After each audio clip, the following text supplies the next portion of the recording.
So I have a couple of short items at the top, a lot of paper, a lot of things to talk about today. Today, the President will host an event with business leaders and bipartisan governors, including Governor Whitmer and Governor Holcomb, to call on Congress to quickly pass competitiveness legislation like the Bipartisan Innovation Act. During the event, the President, Secretary Raimondo, and the participants will focus in particular on why passing competitiveness legislation is critical for lowering prices for working families on essentials like cars and household appliances by addressing bottlenecks like semiconductor chips, manufacturing more in America, and strengthening our supply chains to make our economy more productive. As we've seen over the past year, global events like the pandemic or Russia's unprovoked aggression in Ukraine can result in disruptions to global supply chains that lead to higher prices for American consumers, which further underscores the importance of strengthening our economy and making it more resilient to shocks like that in the future.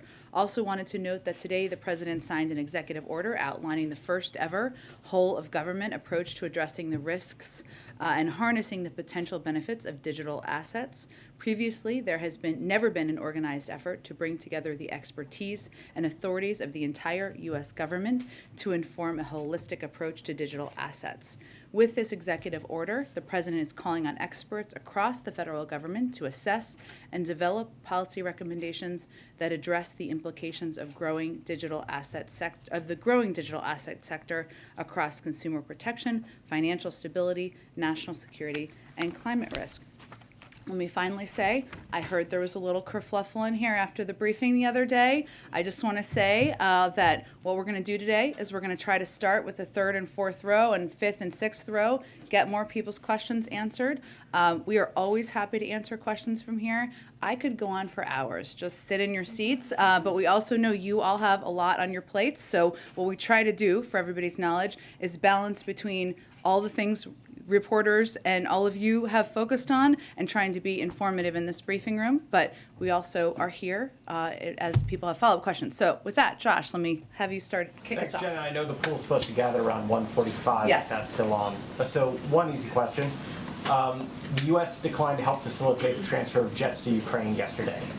Does the U.S. want the Ukraine to get jets, and how urgent a priority is that?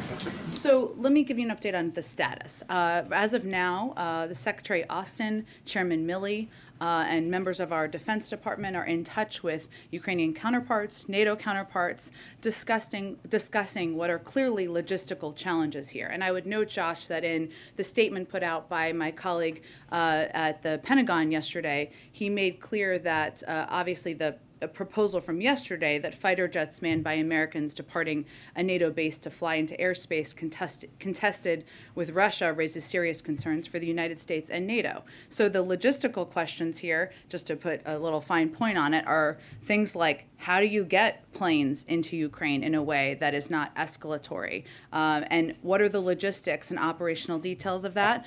Those conversations are happening between counterparts at the military level, and I would expect any update might come from them. Okay, let's go around. Michael, why don't you kick us off? Sure. Two questions on Venezuela. Yeah. So obviously yesterday 2 Americans were freed and they are now home. Nicolas Maduro has agreed to re-engage in the Mexico City talks. So is the ball in the president's court at this point to continue the engagement, and what is the plan for the administration? Well, first, let me note that the return of 2 American citizens is certainly welcome news, exciting news, and it would not have happened without the tireless work over a series of months by a number of our diplomats, including, of course, our special envoy for hostage affairs, Roger Carstens, who worked on this for months over the course of time. We'll continue to discuss a range of issues, including, first and foremost, Americans unjustly held. Unfortunately, they're not the only individuals held there, the individuals who returned. So that will be something that we will look to have ongoing discussions about. I'd also note that Maduro said he will resume talks with Venezuela's interim president in Mexico. So that is an encouraging sign. So there are a range of issues discussed on this trip. There are a range of issues to discuss moving forward. But right now, we're just celebrating the return of 2 Americans. Okay, and just to follow up are there concrete plans for continued engagement, for another round of talks?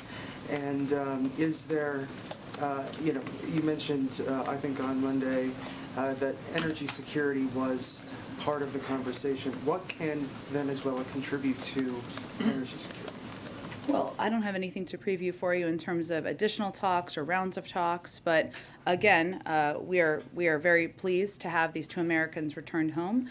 If there are opportunities to continue to discuss that, that's something we are open to. There are obviously ongoing concerns about the health and well-being of anyone detained, whether it's there or in Venezuela or Russia, Afghanistan, Syria, China, Iran, and elsewhere. Those are conversations we are always going to want to engage in. Obviously, it is factual. You all know that Venezuela is a large producer of oil, but in terms of any decisions or discussions or where that may go from here, I have nothing to preview or predict for you on that front. Nadia, go ahead. Thank you.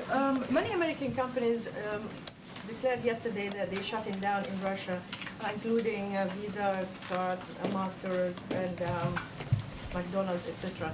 The Russians said that they're going to confiscate their assets there. How would the White House react to that? I know they're all private companies, but basically declaring that they're going to nationalize these assets, according to the Russians. And second, not exactly related, there are some reports indicating that Russia is delaying the signing of the Iran agreement and delaying the negotiation in Vienna from taking place for their own interests because they don't want, obviously, oil to be released to make up for the shortage. Well, let me take the second one first. I would say that our team, we're continuing to engage with Iran deal partners, including Russia, on Iran nuclear negotiations. We believe Russia shares a common interest in ensuring Iran never acquires a nuclear weapon. In our view, there's nothing that should be required of or will be offered from the United States as it relates to Russia's sanctions. That is related to their invasion of Ukraine. But again, we believe we share an objective here. Always in the final stages, there are details to be worked through, and we will continue to work through those. In terms of your first question on the seizing, I think it was on the potential seizing of private sector assets in Russia for companies that have decided to pull back and pull out of the country. Obviously, we have applauded the actions of a number of companies. That is not something we have been pushing from behind the scenes, if that makes sense. If they were to take those actions, I'm certain there would be steps we would take, but nothing has happened at this point in time. So let me talk to our economic team and see if there's anything more we can predict for you. Go ahead. Thanks, Jen. I have two questions. First, about the Florida bill that just passed, restricting the speaking about of homosexuality and gender identity up to third grade. And then I have a question about surveillance matters that have been in the news. Regarding the Florida bill, in 1994, when many of us in this room were in school, President Biden actually voted for a much broader restriction that banned federal funds from being used for, quote, the promotion of homosexuality as a positive lifestyle alternative. Why did he do that, and can you describe how his thinking has evolved over the years? Well, I think that you have seen the president speak passionately about his view that a bill like this, a bill that would discriminate against families, against kids, put these kids in a position of not getting the support they need at a time where that's exactly what they need, is discriminatory. It's a form of bullying. It is horrific. I mean, the president has spoken to that. In terms of his views and comments from 25 years ago, I think the most important question now is why are Florida leaders deciding they need to discriminate against kids who are members of the LGBTQI community? What prompts them to do that? Is it meanness? Is it wanting to make kids have more difficult times in school, in their communities? I would pose that question to them, and we can talk about it more tomorrow if you get an answer. Was there a reason you supported the same policy, though, in the 90s when we were all in school?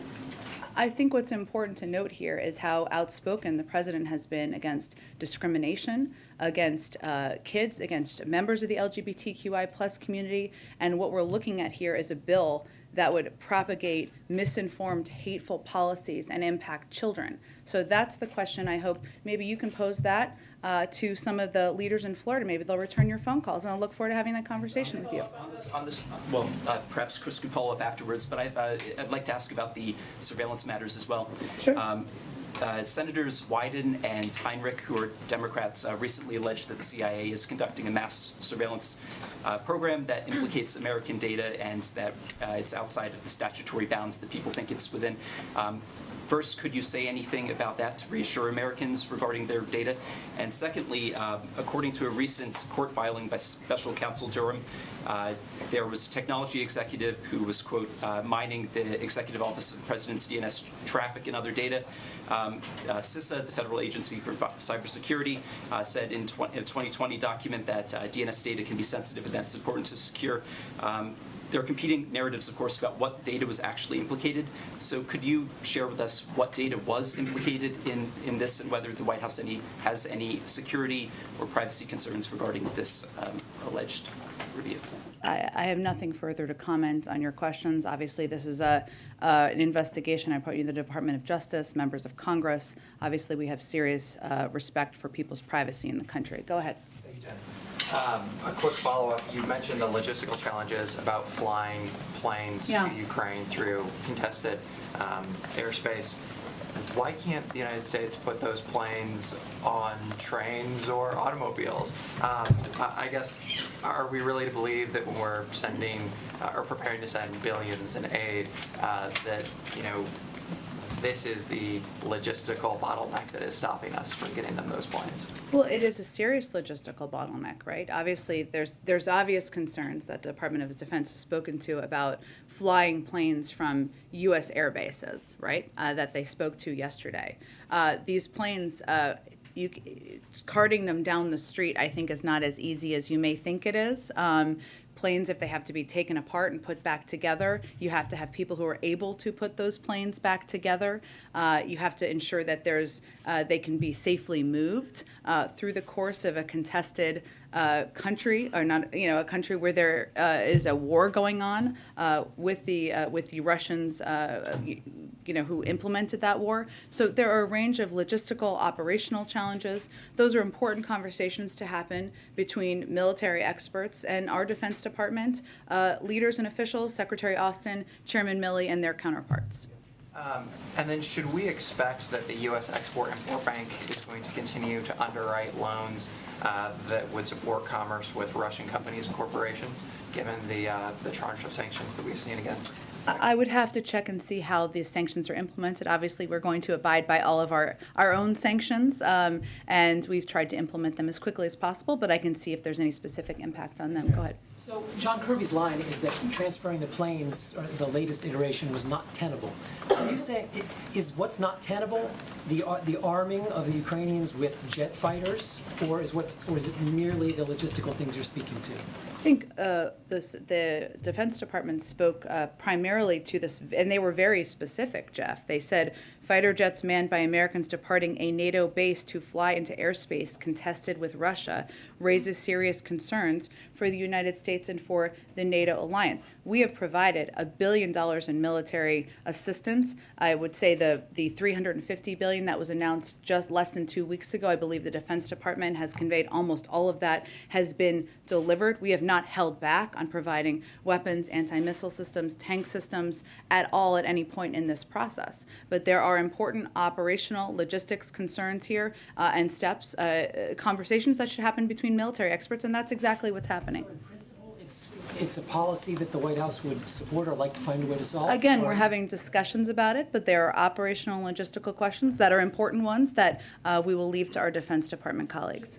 there was another round of arrests in Russia. It was like estimated at 5,000 over the weekend. Is the protesting the war? What is the assessment of the White House as far as how this has all affected regime stability over there? Well, I would say that, I don't think we assess that President Putin thought that there would be such an outpouring of objection in his own country. He would probably not have cut off access to media, access to social media, access to basic information for the people of his country if that were the case.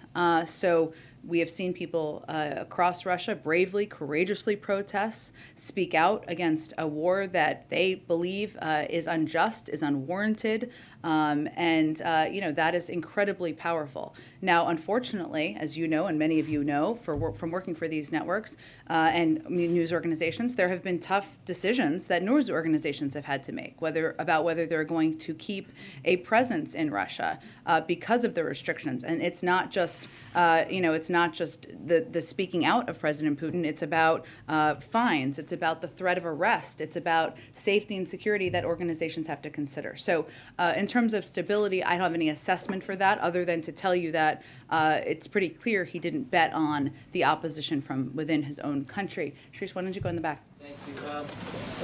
One, if I could follow up on the earlier questions about the jet fighter, is this a difference of kind or a difference of degree? I mean, is the objection that it's an airplane, or because we're, as you point out, we're sending them things that destroy tanks, things that shoot down airplanes.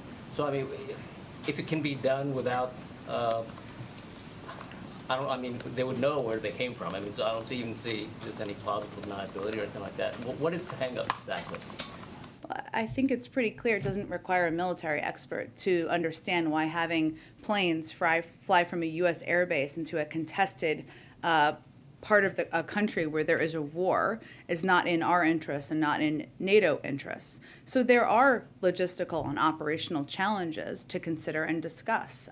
It isn't that easy to move military planes around, maybe not as easy as some of you may suspect it is. And those are conversations, again, that are happening between military experts. And I would point you to the Department of Defense for the status of that. More broadly, is there any concern that making the lives of average Russians miserable, with all these companies pulling out and things that are designed to hurt the economy, as opposed to Putin personally, as opposed to his oligarchs personally, is there a worry that that's going to consolidate his support within the country rather than diminish him?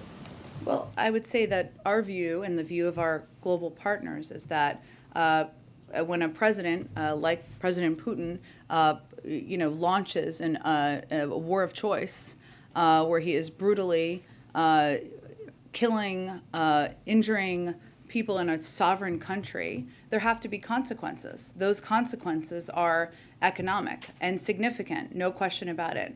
Our target is not to hurt the Russian people. It is to squeeze President Putin and the leadership around him. But what the impact is certainly having a devastating impact on the Russian economy. And our view is that over the medium and long term, that is not going to be sustainable for President Putin and the team around him. Go ahead, Ed. So I'm starting to hear the administration talk about gas prices. A way to speed up the lowering of gas prices is speed up the transition to those clean energy. Gas prices have risen month over month, every month since the president's been in office. So is the feeling then from the president that the American people just have to wait till 2030 when the president has set his goal for zero emissions, or for half cars being sold with zero emissions? No. That's never been our theory or our belief. I would say that since President Putin began his military buildup on Ukrainian borders, the price of gas at the pump in America has gone up 75 cents, which is significant, of course. There's widespread consensus that the sharp run-up of energy prices since January was caused by the building of Putin's troops at Ukraine's border.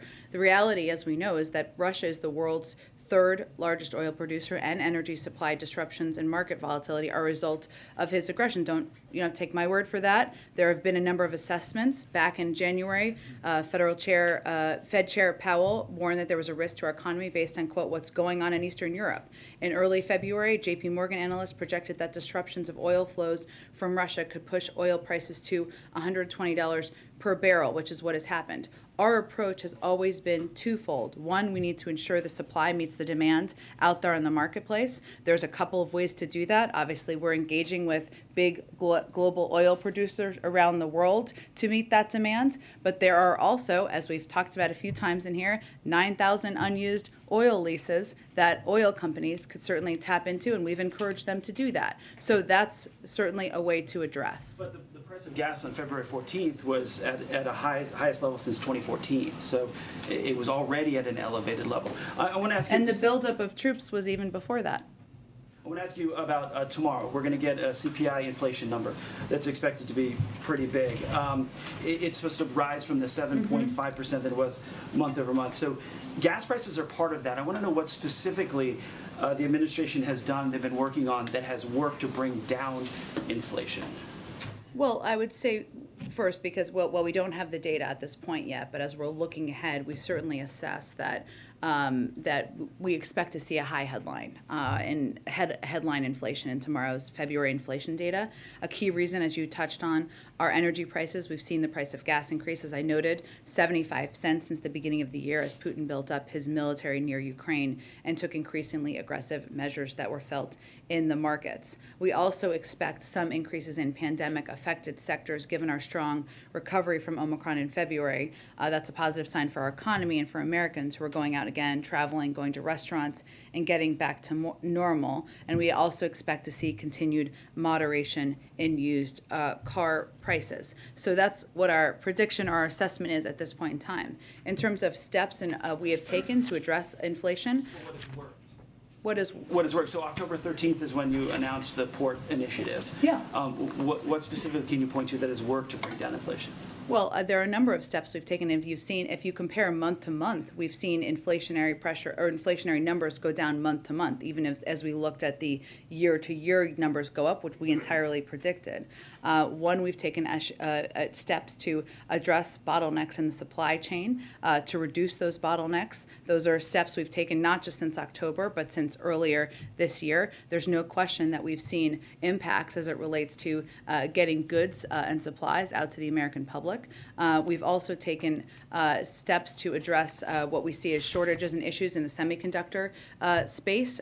I just opened this briefing by pressing for the passing of the competitiveness of legislation that the president would love to sign into law, because we know that one of the big pressures is, of course, from the car and manufacturing sector, or the car sector. And then third, we know that because of the pressures on the energy sector, that has been an area where we've continued to have an impact on inflationary pressure. We believe in the last few months that has been because of President Putin's invasion of Ukraine. But as I've noted, there are a number of steps working to address that. Why don't you go ahead in the yellow? Thank you. Well, is there an assessment by the White House for the losses on the Russian side, like financial economy losses? Because every time a new or fresh wave of sanctions is imposed, the response from Moscow would be it was expected. So is there like an assessment of the losses as a result of all the sanctions that have been imposed? And also another question on EU. As you know, President Zelensky asked for an accelerated push to join EU, and EU leaders, or I think representatives, are meeting today in Brussels. Does the White House support Ukraine in EU? On the last question, that's really up to the EU and Ukraine to determine together. On the first question, I don't think that's what they're saying anymore. They have had, their stock market has been closed for days. The ruble's worth a penny. They're headed toward what many outside economists have described as a recession. They have had a huge strain on their financial markets and systems. So I don't think the facts bear out if that is the claim anyone is making, and I have not seen that claim be made much less. Okay, go ahead in the middle. Thanks, Jen. Does the White House believe there's an opportunity to convince China to play an effective role in resolving the crisis in Ukraine? Well, here's what we've seen China do to date.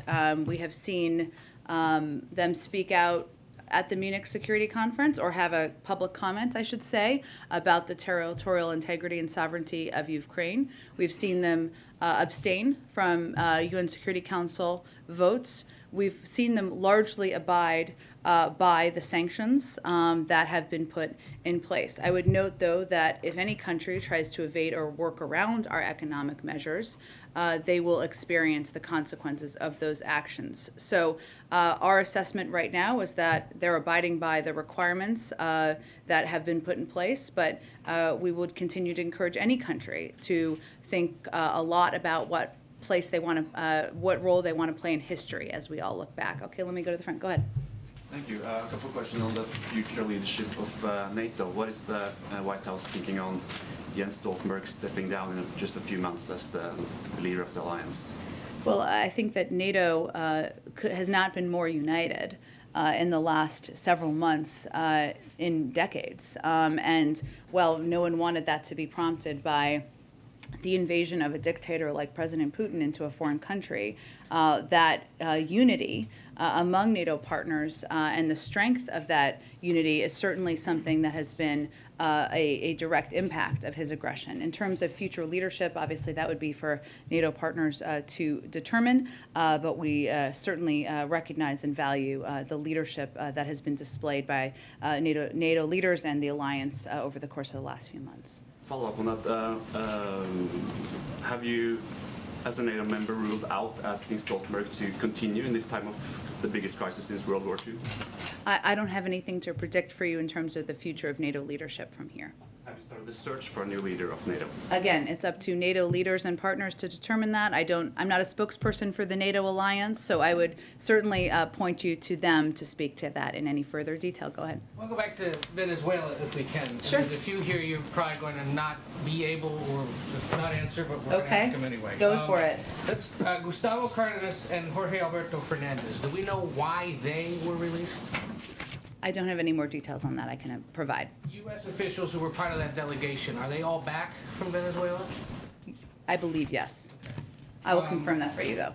Should we anticipate the imminent release of any other Americans who are being held there right now? Well, as you know, as we are working on bringing any unjustly detained Americans home from any country in the world, whether it's Venezuela, Russia, Afghanistan, Syria, China, Iran, and elsewhere, we typically don't discuss that because it puts at risk the potential for bringing individuals home. But yes, we are still going to work on bringing others home who did not return on the plane last night.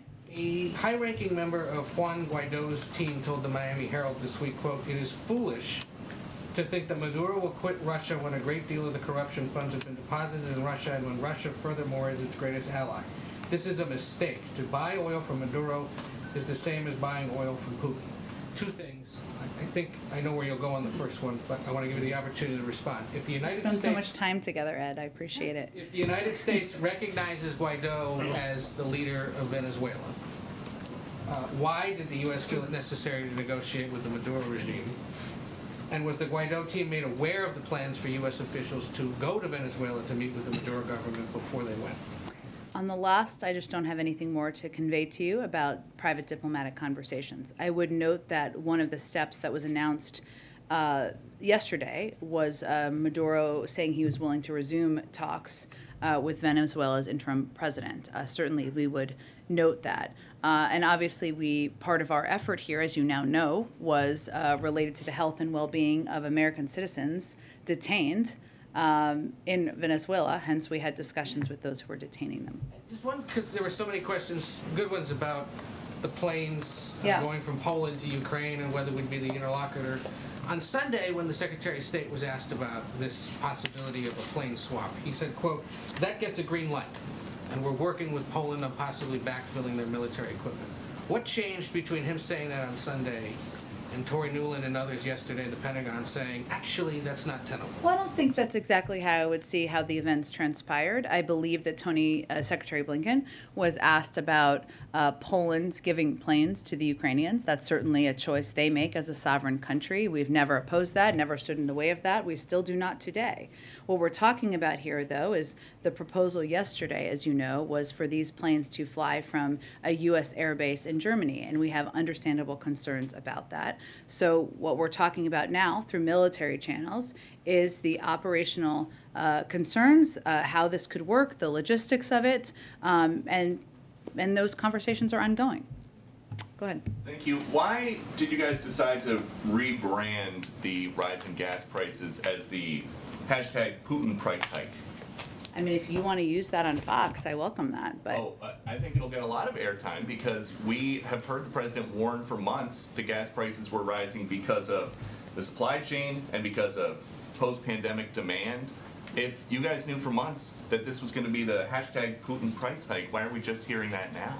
Well, Peter, if we go back to 6 months ago, I don't think anybody was predicting we would be exactly where we are as it relates to Russia and Ukraine. As you know, that events in the world, including the invasion by Russia of a foreign country, does prompt instability and volatility in the global oil markets. And there are all sorts of different issues that can impact that. That's what we're seeing now. Outside economists and analysts have conveyed and said publicly that Russia's invasion, Russia's buildup of troops, President Putin's decision to do that very early this year led to a lot of the instability and volatility in the oil markets. You don't have to take my word for it. So therefore, if President Putin's buildup of military troops is leading to volatility and an increase in oil and prices, hence you have a Putin pump. Gas price pump. Okay, Rise. you and the president are both talking, thank you. You and the president are both talking about. Spit that out. You and the president are both talking about producing energy here, saying that oil and gas companies have 9,000 permits to drill now. They could be drilling right now. Would President Biden cut red tape to make that possible? What red tape needs to be cut? When they have the permits, they have the capacity to do it. What's holding them up? Does President Biden think that each of these 9,000 leases that are available have oil or gas in them? Because industry experts are saying that that accusation is a complete red herring. Some permits are viable and some are not. And that when you say that, this represents a fundamental misunderstanding as to how this process works. Well, first of all, nearly 60% of leased acres remain non-producing. That's a lot. In the range of 20 million acres. So there are 9,000 unused approved permits to drill in. That should not require us inviting them to do that. They should do that themselves. They can't get the additional permits, so would the president... What additional permits do they need? They have, the leases are there, the permits are there. I don't think they need an embroidered invitation to drill. They are oil companies. What is happening? The permits have been granted, Peter. What is happening here is that we are seeing these are private sector companies. We recognize that. Many of them are making record profits. We see that. That is all publicly available data. They have pressure to return cash to investors and their shareholders. What we're saying right now is there is a war. We're asking them to go use the approved permits, use the unused space, and go get more supply out of the ground in our own country. Okay, and then just a quick yes or no, because there's a lot of gray area here. Oh. Is a restart of the Keystone XL construction completely off the table as long as Joe Biden is president? Well, why don't you tell me what that would help address?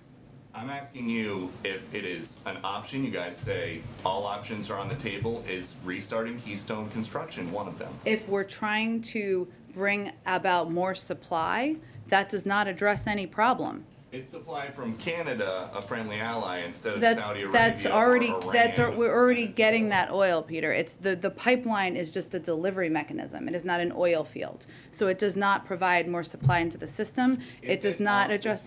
Is it possible that Joe Biden will ever say, you guys can go ahead with construction of Keystone XL? There's no plans for that, and it would not address any of the problems we're having currently. Go ahead.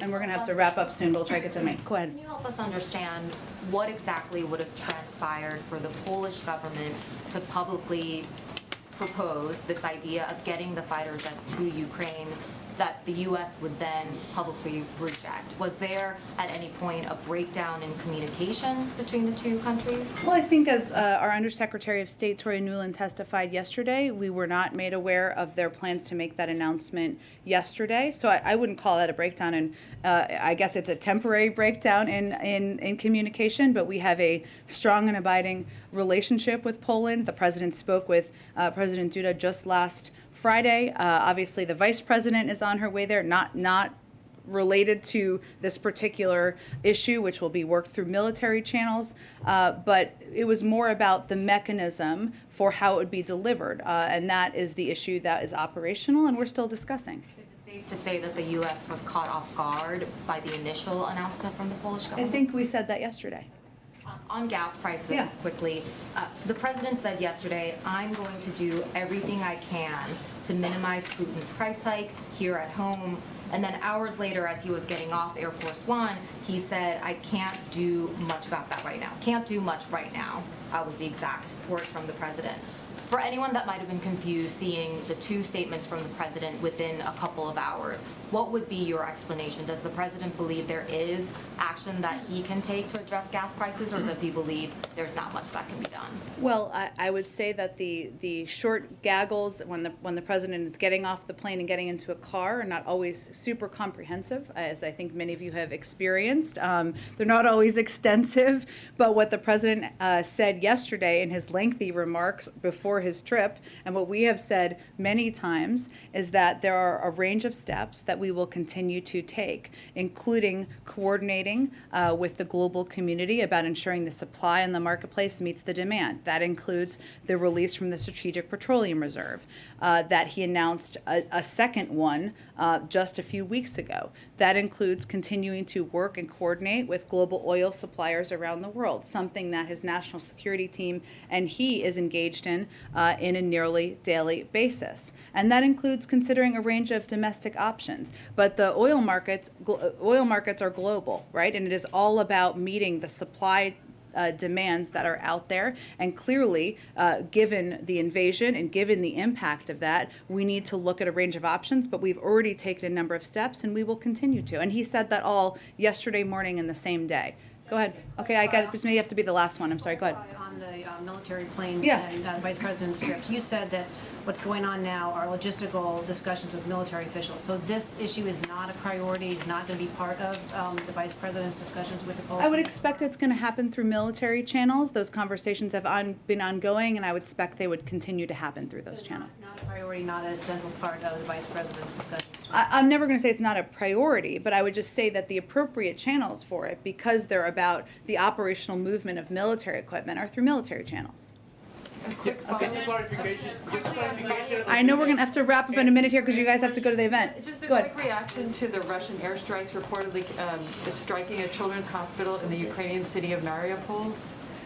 We have certainly seen those reports. And as a mother, I know a number of you are mothers yourself, it is horrifying to see the type of the barbaric use of military force to go after innocent civilians in a sovereign country. And, you know, I know we've seen the reports on all that you have all been broadcasting over the last couple of hours. Unfortunately, I don't have more details than that at this point in time. You all have to go to an event with the president. Yes, go ahead. Does the U.S. recognize Juan Guaido as the interim president of Venezuela? Because I think that was a direct question from Ed. That's how we have referred to him, yes. No, but you didn't say. Does the U.S. recognize That's how Juan we Guaido? referred to him. Thanks everyone so much. Have a good rest of your day. Condition of the two released men. Jen.